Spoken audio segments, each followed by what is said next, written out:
जय हिंद साथियों, स्वागत आप सभी का आपका अपना यूट्यूब चैनल ब्रह्मा स्टडी में। दोस्तों, जितने भी स्टूडेंट 27 सितंबर को एग्ज़ाम दे करके आए हैं, फर्स्ट शिफ्ट का आप सभी का एग्ज़ाम था टीवीपी ट्रेड्समैन का, वो सभी अपना आंसर की ढूंढने में लगे हैं। तो दोस्तों, सबसे पहले हम कुछ क्वेश्चन को करके आप सभी को दिखा देते हैं कि किसका क्या आंसर सही होगा और कितने स्टूडेंट ने आप सब ने सही लगाए थे वहाँ पे आंसर। तो सभी अपना आंसर यहाँ पे मिला सकते हैं। तो दोस्तों, हम चलिए GK, GS, math, Hindi, reasoning आप सभी का सब कुछ को मैं यहाँ पे उतार के रख दूंगा कि ये सभी क्वेश्चन यहाँ पे पूछा गया था दोस्तों। तो चलिए हम फर्स्ट क्वेश्चन को हम करके देखते हैं। तो फर्स्ट क्वेश्चन बहुत ही सिंपल क्वेश्चन था एक ठो, कि भारत की सबसे लंबी नदी कौन सी है। तो भारत की सबसे लंबी नदी कौन सी है?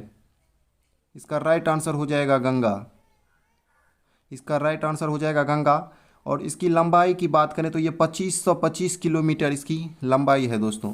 ये फर्स्ट नंबर पे आता है भारत में। सेकेंड नंबर पे क्या आता है तो हम इसकी बात करते हैं। सेकेंड नंबर में आपका आ जाएगा दोस्तों गोदावरी। गोदावरी नदी भारत की दूसरी सबसे लंबी नदी है दोस्तों। तीसरी नंबर पे आता है आपका कृष्णा। तीसरा नंबर पे आता है कृष्णा नदी, जो कि भारत की तीसरी सबसे बड़ी लंबी नदी है दोस्तों। आगे की क्वेश्चन को हम करते हैं। तो आगे यहाँ पे दिया गया है, निर्माण एक्सीलरेटर मिश्रण किसके द्वारा संचालित किया गया। दोस्तों, यहाँ पे दिया गया था निर्माण एक्सीलरेटर मिशन किसके द्वारा किया गया था। तो दोस्तों, आप सभी को याद होगा एक ठो कानपुर, आप सभी का कानपुर वाला एक ठो क्वेश्चन था जो कि आईआईटी कानपुर दिया गया था यहाँ पे। तो दोस्तों, इसमें बहुत ही आदमी को प्रॉब्लम है कि इसका मेन जो है सो क्या किस तरीके से इसको पूछा गया था दोस्तों। तो ये जिस तरह से मैं अभी यहाँ पे लिखा हूँ इसी तरीके से पूछा गया था कि निर्माण एक्सीलरेटर मिशन किसके द्वारा संचालित किया गया था। तो इसका राइट आंसर हो जाता है यहाँ पे आईआईटी कानपुर। आईआईटी कानपुर इसका राइट आंसर हो जाएगा दोस्तों। और आगे की क्वेश्चन को हम कर लेते हैं। यहाँ पे दिया गया है, निम्नलिखित में से पंजाब में क्या स्थित है। क्वेश्चन दिया गया है, निम्नलिखित में से पंजाब में क्या स्थित है। दोस्तों, बहुत ही आसान क्वेश्चन था ये भी, जो कि मैं अपना जो जब मैं मॉक टेस्ट आप सभी को लगवा रहा था टीवीपी ट्रेड्समैन का, तो वहाँ पे मैं हर एक वीडियो में आप सभी को बोला था कि ये एग्ज़ाम है ट्रेड्समैन का, तो हम ट्रेड्समैन लेवल का ही आप सभी को वहाँ पे तैयारी करवा रहे थे अपना मॉक टेस्ट वाले वीडियो में दोस्तों।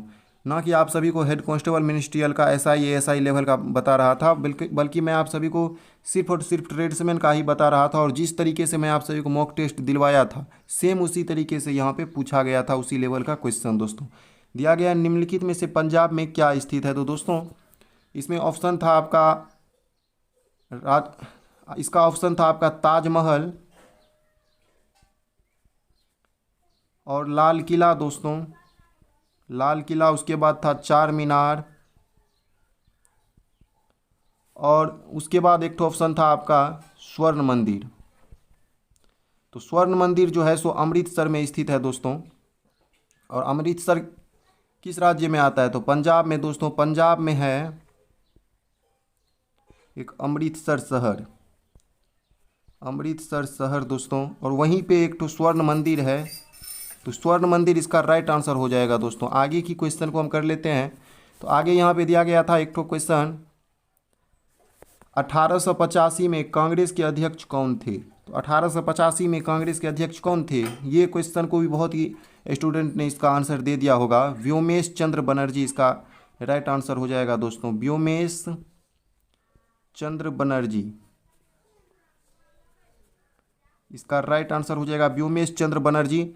और ये जो है सो आपका 1885 में कांग्रेस का जो है सो अध्यक्ष बना था व्योमेश चंद्र बनर्जी। यहाँ पे आगे की क्वेश्चन को हम करते हैं। दिया गया था बाल दिवस किसकी जयंती पर मनाया जाता है। करेक्ट क्वेश्चन यही है कि दोस्तों इसी टाइप का आप सभी को वहाँ पे क्वेश्चन पूछा गया था कि बाल दिवस किसकी जयंती पर मनाया जाता है। तो इसका उत्तर हो जाएगा आप सभी को दोस्तों। पहले हम देख लेते हैं कि क्या क्या आप सभी को ऑप्शन दिया था।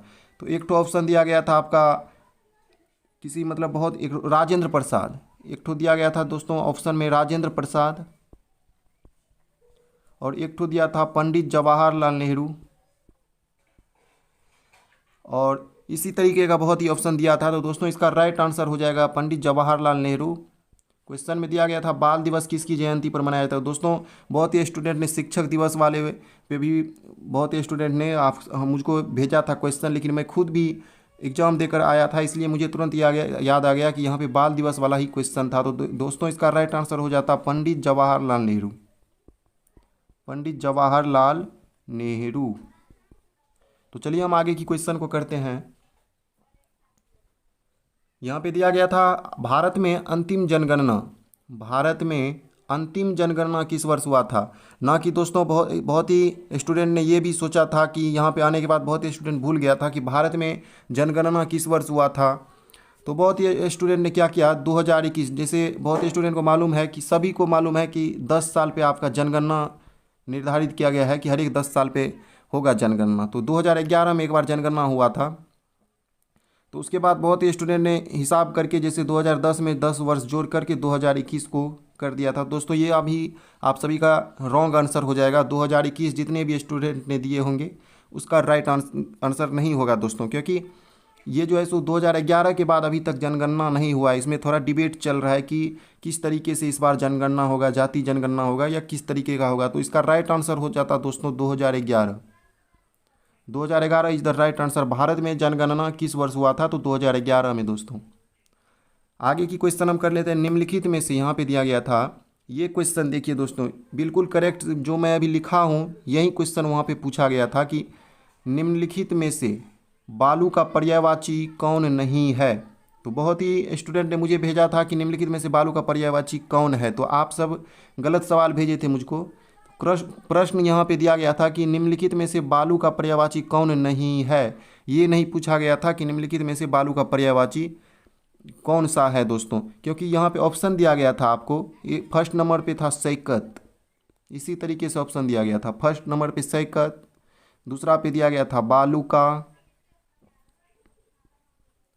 तीसरे नंबर पे था रेत और चौथे नंबर पे कुछ एक ठो ऑप्शन दिया गया था। तो वो आपका सही हो जाता, क्योंकि यहाँ पे क्वेश्चन दिया गया था निम्नलिखित में से बालू का पर्यायवाची कौन नहीं है। तो उसका यहाँ पे जो भी ऑप्शन दिया होता, जैसे कुछ दे दिया था, मतलब कुछ भी अगर ऑप्शन दे दिया था तो वो आपका सही हो जाता, क्योंकि ये तीनों इसका पर्यायवाची शब्द है। सैकत, बालू का और रेत बालू का आपका पर्यायवाची शब्द है। यहाँ पे आगे की क्वेश्चन को हम करते हैं। दिया गया था अनिवार्य का विलोम शब्द क्या होगा। तो अनिवार्य का विलोम शब्द क्या होगा, इसका हम इसको इस तरीके से समझेंगे दोस्तों। जब आप 10th का मैथ सब बना रहे होंगे तो 10th में एक ठो क्वेश्चन आता था कि क्वेश्चन आप सभी को 10 ठो ऊपर में पूछ देता था और नीचे में एक छिक करके पूछ दिया जाता था कि अगर आपका मन हो तो ये दे सकते हो और नहीं मन हो तो नहीं दे सकते हो। ऊपर वाला अनिवार्य था कि इसको आपको बनाना ही है, अनिवार्य था ऊपर वाला क्वेश्चन, और नीचे में जो दिया गया था उसमें लिखा दिया गया था कि ऐच्छिक। ये आपके मन पर है, आप अगर चाहो तो बना सकते हो या ना चाहो तो बना सकते हो। तो अनिवार्य मतलब होता है आपको करना पड़ेगा, ऐच्छिक मतलब आपके मन पर निर्धारित है, तो आप जो चाहो वो कर सकते हो। तो अनिवार्य का आपका विलोम शब्द हो जाता ऐच्छिक दोस्तों, इसका विलोम शब्द हो जाता ऐच्छिक। तो चलिए हम आगे की क्वेश्चन को करते हैं। यहाँ पे ये भी क्वेश्चन आपको पूछा गया था कि लक्ष्य सेन किस खेल से संबंधित है, या इस तरीके से अभी मैं थोड़ा इसमें कंफ्यूज हूँ कि लक्ष्य सेन किस खेल से संबंधित है, या लक्ष्य सेन किस क्षेत्र में अर्जुन पुरस्कार मिला था, या लक्ष्य सेन को किस क्षेत्र में अर्जुन पुरस्कार मिला है दोस्तों। तो यही दोनों क्वेश्चन में से कोई एक ठो था कि लक्ष्य सेन किस खेल से संबंधित है, या तो ये था क्वेश्चन या फिर ये था लक्ष्य सेन को किस खेल के क्षेत्र में अर्जुन पुरस्कार मिला था दोस्तों। तो उसका जो है सो राइट आंसर हो जाता है दोस्तों बैडमिंटन। अगर दोनों में से कोई भी क्वेश्चन था और आपका ऑप्शन अगर बैडमिंटन आप अगर सही किए हो तो वो आपका सही आंसर हो जाएगा दोस्तों। आगे की क्वेश्चन को हम करते हैं। तो आगे यहाँ पे दिया गया था थार रेगिस्तान भारत के किस राज्य में स्थित है। ये जो है सो 90% स्टूडेंट ने सही आंसर इसका दिया होगा, क्योंकि आप सब जानते हैं भारत में रेगिस्तान एक ही जगह पे पाया जाता है जो कि राजस्थान राज्य है, राजस्थान में पाया जाता है, जो कि आप सब सही आंसर दिए होंगे दोस्तों। आगे यहाँ पे देखते हैं रीजनिंग का क्वेश्चन है ये एक ठो। तो हमने जीके जीएस और जीके जीएस का क्वेश्चन कर लिए हैं, हिंदी का क्वेश्चन कर लिए हैं। अब यहाँ पे देखिए एक ठो क्वेश्चन है रीजनिंग का। रीजनिंग में आप सभी को याद आ गया होगा ये क्वेश्चन देखते ही कि दोस्तों एक ठो क्वेश्चन था कि गुलाब, सभी गुलाब गुलाबी है और कुछ गुलाब लाल है दोस्तों। इस तरीके का आप सभी को कथन दे दिया गया था और नीचे कुछ निष्कर्ष दे दिया गया था। आप सभी को कुछ निष्कर्ष नीचे दे दिया गया था दोस्तों। तो उसी निष्कर्ष में अभी फुल क्वेश्चन तो मुझे याद नहीं है, तो मैं अपने खुद से ये क्वेश्चन अभी बनाकर आप सभी के पास लाया हूँ कि कुछ गुलाब लाल है और सभी गुलाब गुलाबी है दोस्तों, और निष्कर्ष में कुछ दे दिया गया था कि वो अभी मुझे याद नहीं है, तो मैं इसको अभी हल करके आप सभी को नहीं दिखा सकता। जैसे ही इसका आंसर की लोड हो जाएगा आप सभी को मैं उसको हल करके तुरंत ला करके दे दूंगा दोस्तों। और हम आगे यहाँ पे देखते हैं मैथ की क्वेश्चन को। तो मैथ की क्वेश्चन हम बना नहीं सकते हैं क्योंकि वहाँ पे जो है सो कुछ क्वेश्चन बनाने में संख्या गलत हो जाएगा या अंक गलत हो जाएगा। तो हम कुछ क्वेश्चन को हम कर लेते हैं जो कि वहाँ पे मुझे लगता है कि इस तरीके का क्वेश्चन आया था जो दोस्तों की, क्योंकि जब मैं एग्ज़ाम दे करके आया था तो मुझे कम से कम 25 से 30 क्वेश्चन याद था दोस्तों। 25 से 30 क्वेश्चन याद था, जिसमें कि जीके जीएस और हिंदी हुआ, लेकिन घर पर आते आते थोड़ा दिमाग से अभी उतर गया है दोस्तों। तो कुछ क्वेश्चन को हम मैथ के क्वेश्चन को कर लेते हैं दोस्तों। तो चलिए हम मैथ के क्वेश्चन को करते हैं। तो मैथ के क्वेश्चन में यहाँ पे दिया गया था एक तो क्वेश्चन, मान लीजिए कुछ इस तरीके का क्वेश्चन था कि आपका एचसीएफ दे दिया गया था, एचसीएफ दे दिया गया था और एलसीएम भी दे दिया गया था, एलसीएम भी कुछ इस तरीके से दे दिया गया था। तो दोस्तों प्रश्न इस तरीके से था कि यदि एचसीएफ बराबर 23 तथा एलसीएम बराबर 47 है तो इसका गुणनफल क्या होगा दोस्तों। क्वेश्चन था गुणनफल, आपसे पूछा गया था इसका गुणनफल मतलब गुना। तो दोस्तों दोनों को गुना करके आप बना सकते थे।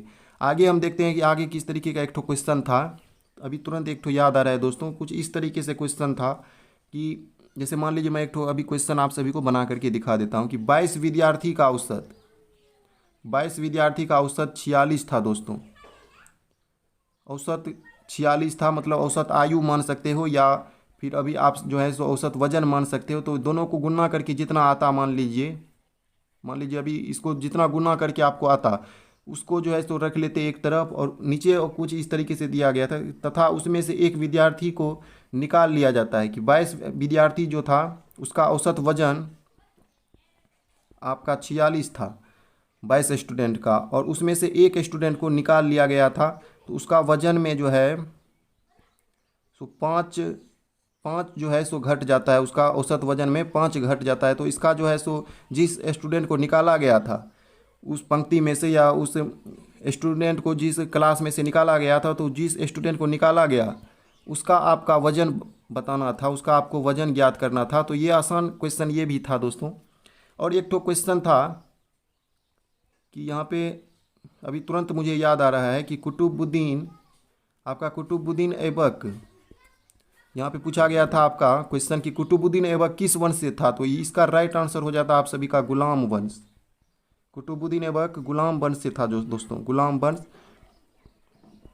तो दोस्तों उम्मीद करता हूँ कि ये सभी क्वेश्चन आप सभी को अच्छा लगा होगा और आप सब को याद आ गया होगा कि इसी तरीके का वहाँ पे क्वेश्चन पूछा गया था। जो अभी मैं करेक्ट बताया हूँ सब इसी तरीके से क्वेश्चन था वहाँ पे, जितना मुझे याद है दोस्तों।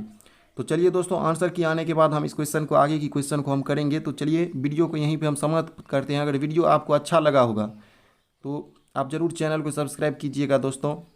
थोड़ा सा भी अगर अच्छा लगा हो तो वीडियो का ज़रूर चैनल को सब्सक्राइब कर दीजिए और वीडियो को ज़रूर लाइक कर दीजिए दोस्तों। जय हिंद।